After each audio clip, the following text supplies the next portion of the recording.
नमस्कार दोस्तों, आप देख रहे हैं सिनेमा हॉल और मैं अजय ब्रह्मात्मस। आज मैं 99 सॉन्ग्स फिल्म का रिव्यू करूंगा। यह AR रहमान द्वारा निर्मित और उन्हीं के द्वारा लिखित फिल्म है और इसका निर्देशन विश्वेश कृष्णमूर्ति ने किया है। आगे बढ़ने के पहले आपसे रिक्वेस्ट करूंगा कि आप नीचे दिए गए लिंक पर जाकर बाय मी ए कॉफ़ी और मेरे साथ रहें। तो मैं बात कर रहा हूँ 99 सॉन्ग्स की। यह फिल्म AR रहमान की लिखी हुई है और उन्होंने ही इसका निर्माण किया है। बताते हैं कि 2011 में एक लंबी उड़ान के समय उन्हें यह ख्याल आया कि इस तरीके की एक फ़िल्म लिखी जाए और उन्होंने इस कहानी की शुरुआत की। पहले इस फिल्म का निर्माण मुंबई की एक प्रोडक्शन कंपनी भी करने वाली थी, लेकिन बाद में उन लोगों ने मना कर दिया। उनके अपने कुछ सेटबैक हो गए थे, इसलिए अब जाकर यह फिल्म रिलीज हुई है। हालांकि यह फिल्म 2019 के पहले बन चुकी थी और 2019 के नवंबर में यह फिल्म दक्षिण कोरिया के पुसान इंटरनेशनल फिल्म फेस्टिवल में दिखाई गई थी और वहाँ प्रशंसित भी हुई थी। इस फिल्म को देखते समय आपको थोड़ी सी अपनी दृष्टि बदलनी पड़ेगी, इसलिए कि यह हिंदी की आम फिल्म नहीं है। हिंदी फिल्मों के जो आम दर्शक हैं उन्हें यह फिल्म थोड़ी सी अलग किस्म की लग सकती है, कुछ लोगों को बोझिल भी लग सकती है, इसलिए कि इस फिल्म का वितान बिल्कुल अलग है। इसमें एक अलग किस्म की सौंदर्य दृष्टि काम कर रही है और पूरी फिल्म की संरचना जिस तरीके से रूपक में, बिंबों में, प्रतीकों में की गई है, उसको समझने के लिए ज़रूरी है कि आप नियमित दृष्टि से थोड़े से अलग दृष्टिकोण लेकर के इस फिल्म को देखने बैठें।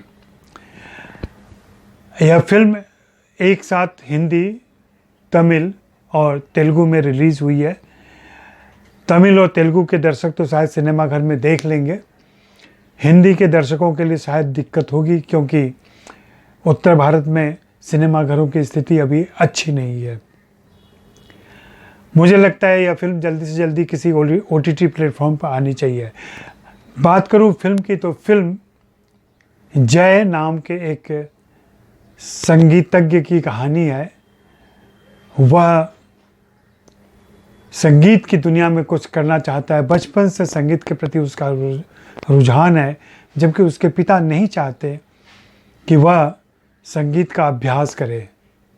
एक अतीत है उनके पीछे जो बहुत ही कड़वा है, दुखद है। उस अतीत की वजह से उसके पिता इस बात के लिए हमेशा परहेज करते हैं और उसे ताकीद करते हैं कि वह म्यूजिक की प्रैक्टिस ना करे।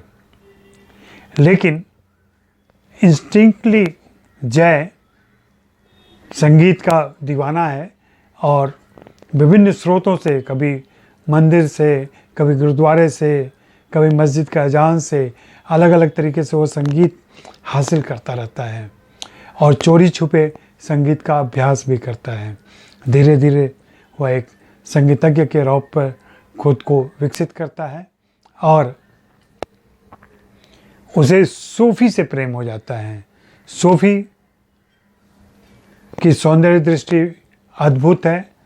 वह भी कलाविद है, लेकिन वह बोल नहीं सकती, गूंगी है। सूफी के पिता सिंघानिया साहब बहुत बड़े उद्योगपति हैं और वे जय के सामने शर्त रखते हैं कि अगर तुम्हें सूफी से शादी करनी है तो तुम 100 गीत लिख कर ले आओ, ऐसा संगीत तैयार करो जिससे, जैसा कि तुम कहते हो कि उससे दुनिया बदल सकती है, मनुष्य बदल सकते हैं। सूफी बिल्कुल खामोश लड़की है, वह कोई भी विरोध नहीं कर पाती है और सिंघानिया परिवार का ऐसा दबाव है कि वह कुछ भी नहीं कर पाती प्रतिकार। जय अपनी संगीत की खोज में निकल जाता है और वह इस शर्त को स्वीकार सा कर लेता है कि वह 99 सॉन्ग्स लिखेगा। देश के उत्तर पूर्व का एक साथी उसे मिलता है जो संगीत की दुनिया में ही है, लेकिन उसके पिता उसकी कोई कदर नहीं करते हैं। वो थोड़ा उखड़ा हुआ इंसान है। दोनों की दोस्ती होती है और वह अपने दोस्त को शिलोंग आने का निमंत्रण देता है। शिलोंग जहाँ संगीत रचता बसता है, संगीत की दुनिया है शिलोंग में। और हम सभी जानते हैं कि नॉर्थ ईस्ट में संगीत उनकी रगों में है। वहाँ जय अपने संगीत के अभियान में लग जाता है और वह गीत लिखना शुरू करता है। बीच में कुछ नाटकीय दृश्य हैं, कुछ ड्रामा होता है जहाँ उसके ऊपर कुछ आरोप लगते हैं, वह फंस जाता है, वह रिहैबिलिटेशन में जाता है।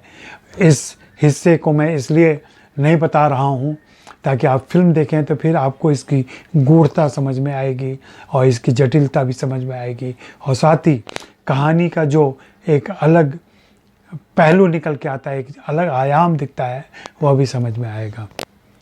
इस फिल्म को बिल्कुल धैर्य से देखने की ज़रूरत है और मैं तो मानूंगा कि संगीतकार रहमान ने एक ख़ास विज़न के साथ यह कहानी लिखी है और ऐसी कहानियाँ भी आनी चाहिए। नियमित फार्मूले की फिल्में हम देखते रहते हैं, लेकिन इन खूबियों के बावजूद यह फिल्म उसी घिसे पीटे फार्मूले में, प्रेम कहानी में जा कर के उलझ जाती है। हालांकि वो प्रस्थान है केवल, बाद में तो जय की अपनी सांगीतिक यात्रा है जिसमें फिल्म वीएफएक्स के जरिए और फोटोग्राफी के जरिए एक बहुत ही सुंदर नैनाभिरामी दृश्य रचती है। और शिलोंग वैसे भी खूबसूरत है, देश का उत्तर पूर्वी इलाका, वहाँ के कुछ दृश्य और वहाँ के संगीत मंडलियों की अपनी जो प्रस्तुतियाँ होती हैं वह भी देखने लायक है। मैं इस फिल्म से बहुत ही प्रभावित हुआ हूँ और मुझे यह फिल्म बिल्कुल अलग सी लगी है। इस फिल्म के कलाकारों में अगर मैं नाम लूँ तो एहान भट्ट हैं। एहान भट्ट ने छोटे मोटे विज्ञापन किए हैं, लेकिन यह उनकी पहली मेजर फिल्म है। और एहान चूँकि खुद संगीतज्ञ हैं, इसलिए पियानो बजाते हुए या संगीत का रेंडिशन करते हुए वे बिल्कुल विश्वसनीय लगते हैं।